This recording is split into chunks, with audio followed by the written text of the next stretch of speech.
Hi, Jules Cruise Companion. If you've been watching any of my videos, of which there are a lot on YouTube now, in relation to travel, safety, cruising especially, and you'll find a lot about Jordan. I've been spending a lot of time in Jordan over the last few years before the pandemic happened, and now borders are opening up. It's time to go back again. So what I'm going to do today is go over the checklist that I have done in relation to my next trip, which is coming up in about 2 weeks' time, and what I've had to do differently to what I've done previously when I've gone to Jordan. Nothing we can really use from our previous travel experiences are going to really hold us in good stead for what is going to be happening now when we travel. In the past, to get to Jordan, you used to buy your Jordan pass online beforehand with a 1, 2 or 3 day entry to Petra.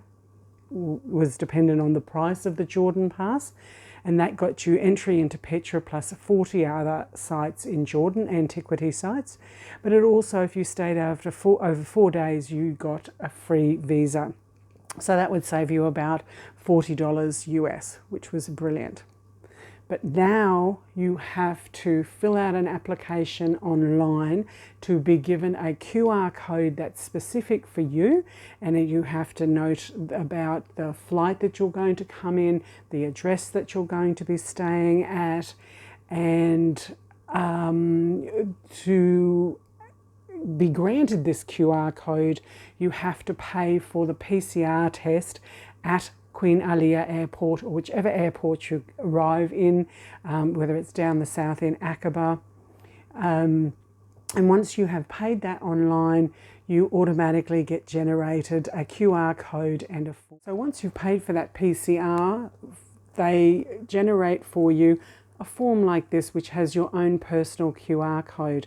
And what they indicated is if there's any variance to your flights and you arrive at a different time, this is going to still be your personal QR code. But this only gets generated when you've paid for your PCR test on arrival. The other thing that I've purchased before I fly to Jordan is my Jordan pass. And this is the thing that gives me entry into Petra and 40 other antiquities. I've paid the additional 8JD to get an entry into Bethany. Bethany is the site where Jesus of Nazareth was baptized in the River Jordan by John the Baptist. So I've chosen for a 3-day entry to Petra. That gets me 3 days. It doesn't have to be consecutive. I'm going to go to Wadi Musa, Petra, for about a week, 6 days. So I will go down 3 times. Once I'll get to the monastery, and then the other 2 days I'll just wander.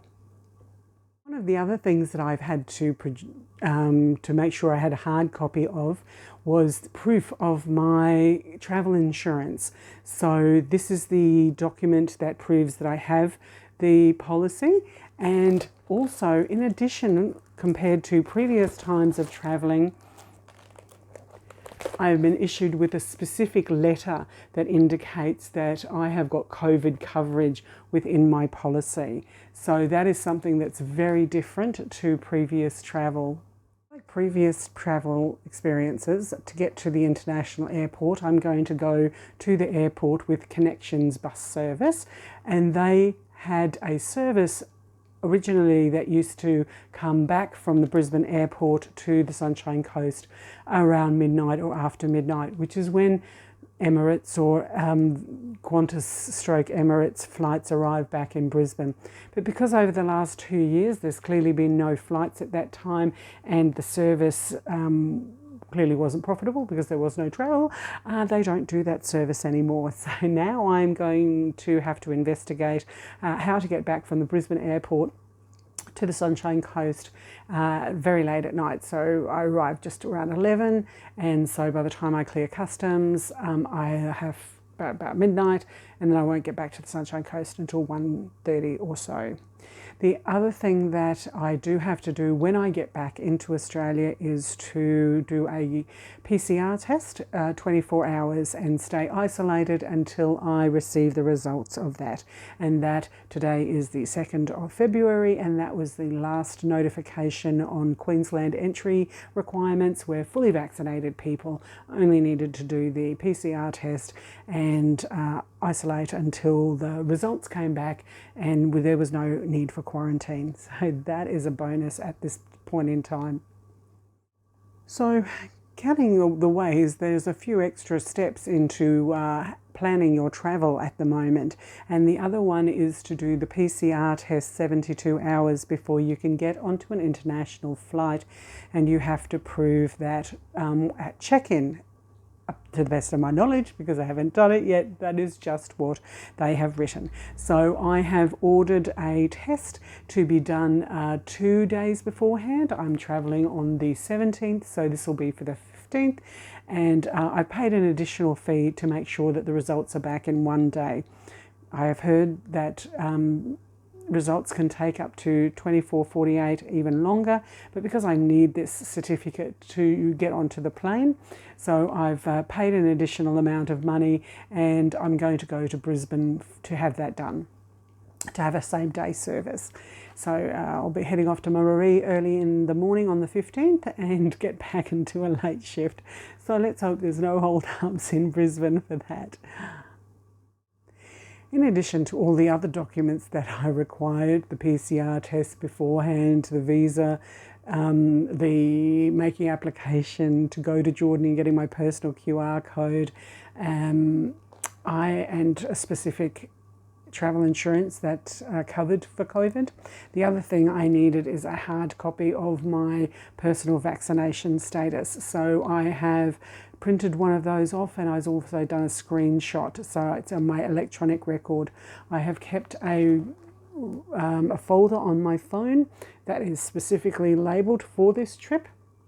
I labelled it 1-1 so that it's high on my folders when I quickly open my phone, and the year and the location that I'm going to. So 111 2022 Jordan is the folder that I'm going to be using a lot come the middle of February 2020. So in addition to my passport being valid until 2025, I still have a couple of years left on it. You need to have a passport that is valid for over 6 months from the end of the trip. So that box is ticked. So I have, I think, covered all of the things that are now on my list for a trip to Jordan. So now I've just got to count down those days until the flight happens. This is Julie Jules Cruise Companion. If you like what you see, hit the subscribe button, hit the notification. I will be posting regular videos from Jordan. I'm going to go back to Petra. I'm going to go to Wadi Rum. I'm going to go back down to Aqaba and visit the bird sanctuary this time. I'm going to try and find the Eastern Desert, the Black Desert. I believe there's some petroglyphs there that I have not yet seen. And Dead Sea, going to the Dead Sea again. So hopefully my skin's going to look amazing after I go floating in the lowest point on Earth with the highest salt density. So that's going to be fabulous. So this is my February 2022 trip to Jordan. Let the adventure begin. Stay safe, everybody, and happy travels.